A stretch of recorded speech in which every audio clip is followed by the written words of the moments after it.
Hey guys, section 12.2, and I am back in the garage. You know it is warming up and spring is coming, and if I can come back here in this freezer, that is the garage. So we're going to go through World War One. This is basically your World War One section. It is, the one thing about AP that if you're a fan of the wars, we really don't spend a lot of time talking about the in-depth coverage of all the wars and like the different battles and such, but we're going to look at some details with World War One here in this section. So it'll probably be a bit longer, but we'll go through it real quick. Now, I will tell you, I'm out here in the garage, and I'm looking down here to the side, and there's this bug-looking thing. Now, I don't know if it's dead or not, and I don't know if it's a spider, but if it starts moving and it comes toward me, I will probably scream, so I just apologize up front for that. So let's go ahead and start. So we left 12.1 looking at the war basically beginning with the assassination of the Archduke Franz Ferdinand, and Piper is here. Oh, Piper's freaking out? Okay, well, Piper is here with us now in the garage. She is back there somewhere and sniffing and doing other things. So, in any case, the Archduke Franz Ferdinand assassinated in Sarajevo triggers the beginning of World War One, and you have the domino effect. And here you go. We got two sides basically. You got the Allies who are in this orange color, and then you have the Central Powers in the pink. So those are your two sides of this war. And then you have the ones in blue, which are neutral. So this is kind of the way it's going to be. Now, if you notice the Central Powers, you've got a problem. Germany, which is by far the strongest of the Central Powers, has an issue because you have enemies on both sides. So when you have enemies on both sides, if they attack you at once, you can't divert your attention. You've got to fight both of them at the same time. So instead of being able to, punch with all your weight in one direction, now you have to divide your forces and go like this. And that's not great because you're only as half as strong as you could be. If you can knock out one of the opponents quickly, say bam, knock them out, then you can focus all your attention on this guy over here, right? So the idea is that you want to avoid a two-front war. So Germany's solution was called the Schlieffen Plan. I think it's pronounced Schlieffen, but I like saying Schlieffen a lot better because it's a lot more fun. Piper agrees. She's over here sniffing trash. Okay, so that's a lot more fun to say. The Schlieffen Plan. And the Schlieffen Plan dictated that France be defeated first, that the Germans go beat up and knock France out of the war, and then rush to Russia before they can mobilize. Remember, Russia's weakness is their industrialization. It will take them longer to mobilize and get ready for the fight. So the hope is you take out France first, and then rush to Russia, and then you can fight your one-front war. And here's kind of the Schlieffen Plan at work. You swing through Belgium, you come in, you whoop up on France, and then you go to Russia. So that was Germany's plan. And this, as we saw in our activity, this is what drew France and England into the war. Because at this point, France and England weren't in it.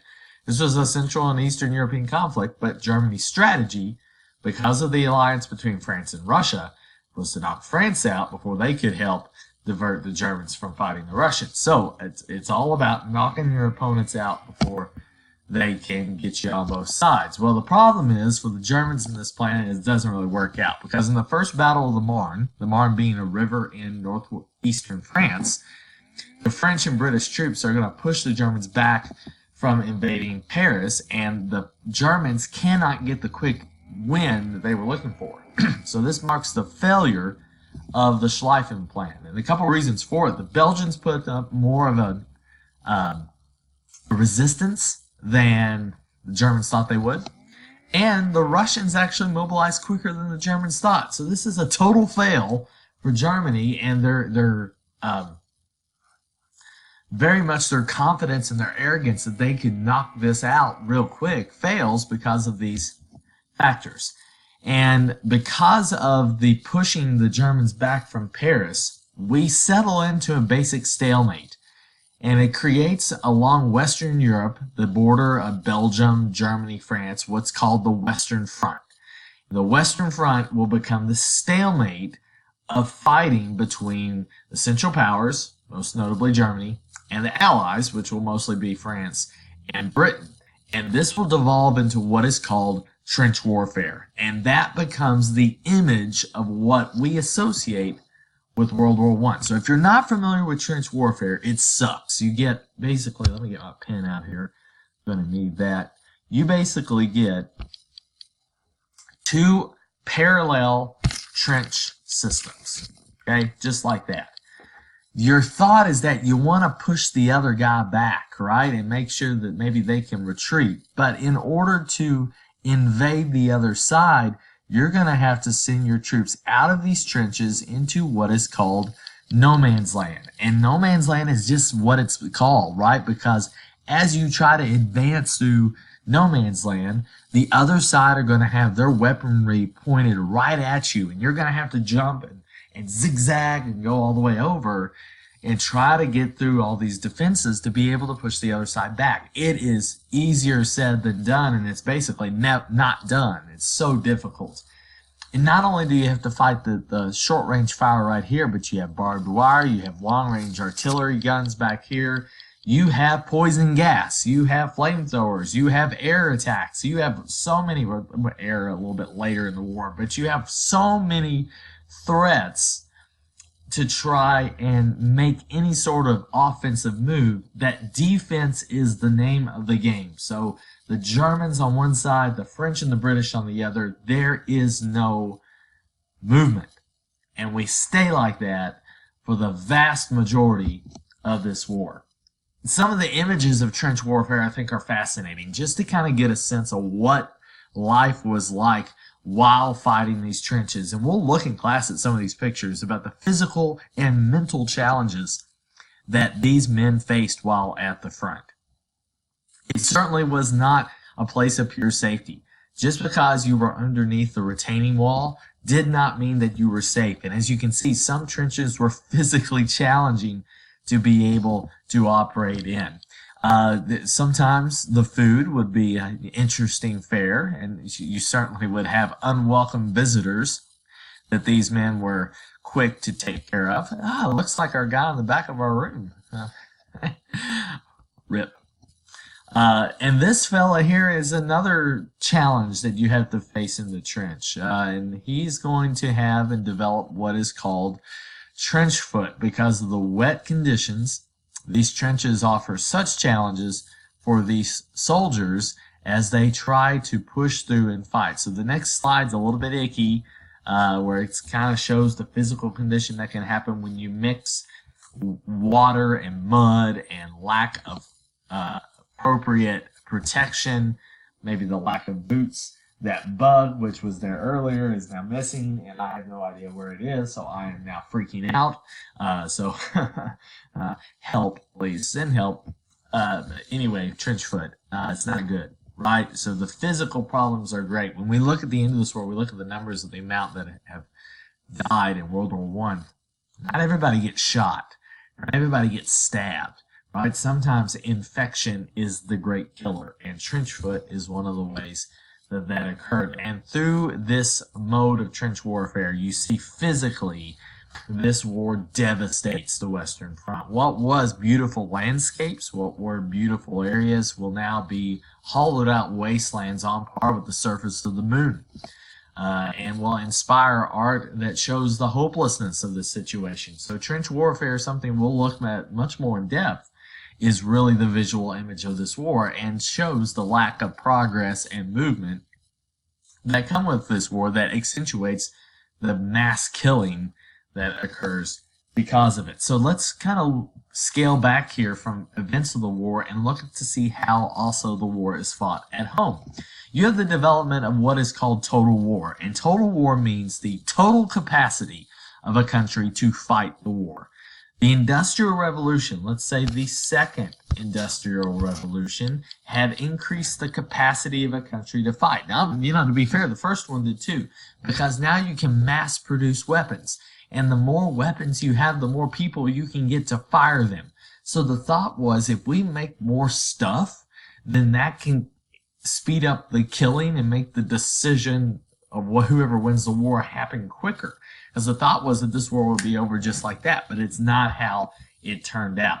So because of that industrial economy, you're going to see civilian populations contribute in the war effort, and all resources at home will be pointed toward the war. For the first time, we have full countries fighting one another. Not armies, not governments, countries. Whole countries mobilizing to fight one another. Not everybody shooting a gun. The question is, who's more important? The guy who makes the gun or the guy who shoots the gun? In a war, who's more important? The guy who makes the gun, or gal, as we'll see, or the guy who shoots the gun? It's a valid question. And because of that, whole countries now are fighting in this idea called total war. Now, part of that total war were these new weapons that develop and are invented and developed and tried out as a means of fighting the war. You have tanks, which serve as an antidote eventually to trench warfare. You have machine guns, you have gas masks and poison gas, you have long-range artillery, you have grenades, you have airplanes, the dogfights, Star Wars style that we love, develop at the end of the war. You have, again, long-range artillery shells. The Paris gun, developed by the Germans, could fire a shell weighing a couple tons. It could fire it up to 80 miles. Okay, I could launch a shell from Madison Central and it could hit the Tennessee border. I mean, today that's like, I could hit Cuba with one. But, like, it's 1916, so get a hold of yourself, right? That's pretty awesome. And it shows that even though German troops might not have been in Paris, they could do damage to Paris without being in Paris. So this new technology allows war to be fought on a much more devastating scale. And here's another shot of that gun. And it took a couple dozen men to be able to even to manage this device and to use it. But again, think about, what is this made of? Steel. Second Industrial Revolution. How do you develop the machinery for it in terms of the science behind it? Chemicals. How do you run it? Oil. How do you, like, light it up? Electricity. Put Christmas lights on it. So the Second Industrial Revolution making a big impact on how war is fought, and because of these new terrifying weapons, they increase the efficiency of war, which are going to drive up the numbers, especially when you combine it with a stationary way of fighting like trench warfare. Now, more civilian involvement. Propaganda is used by governments as a mass motivation. Remember, we talked about in Unit 11, mass culture, right? That people getting access to new ideas and broad ideas, and everyone's sharing that. Governments use propaganda to further whatever ideas they want to spread. Conscription, a draft, right? Militaries drafting their citizens to go and fight on behalf of their nation. The rationing of food and supplies, limiting the amount of goods that you use at home to help the war effort and to make sure your troops get what they need. And then the role of women. Women stepping up into roles that they had never filled before in any sort of military involvement, because as the men leave, when they leave their jobs, back in the day, like way back when the men left the farms, the women would step in and farm. Now the men are working in factories and working in these munitions factories. When the men leave to go fight, the women step in and help, and they will take the jobs of being the producers of industry during the war. In fact, in Russia, 43% of the workforce were women during World War I. And here's a nice little lady here making some artillery shells, right? Putting those together. Women serving as nurses during the war and that kind of effort. And propaganda driving that notion. One other note, and we'll look at this in class, is the impact that the war has on women's rights going forward. I will link another video. We're going to look at that in class probably as well, to see how these roles that women fill during the war, of these industrial producers and nurses and totally balling out for the war effort. Emmeline Pankhurst and the suffragettes suspending all activities to help with the war effort. What do women get on the backside of World War I? We'll see that a little bit going forward. The final thing to look at here is where is the war being fought? Besides the Western Front, which is in obviously Western Europe, where else do we see World War I being fought? In fact, it's fought all over the world, but in just focusing in Europe, there are 3 other areas to focus on, and I don't have any of my animation, so we'll just break it down here. The first place is the Eastern Front, which is going to see the Germans battling the Russians, and the Russians are very poorly organized. Industrialization is a struggle for the Russians, and even though they can mobilize, they are not being able to produce the amount of materials they need to fight. Many Russians are going to end up fighting without guns and shoes. Imagine, what do you fight with if you don't have a gun? Well, you get you a big stick, and you hope that your opponent mistakes it for a gun and won't, psychologically see, oh, this guy's fighting with a big twig, right? We can go kick his butt.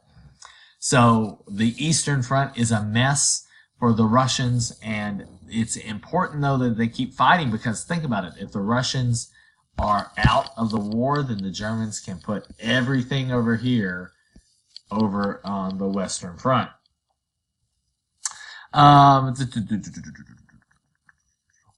The Allies blockade the Central Powers by launching and putting ships around the coast here, as the line notates, the white line.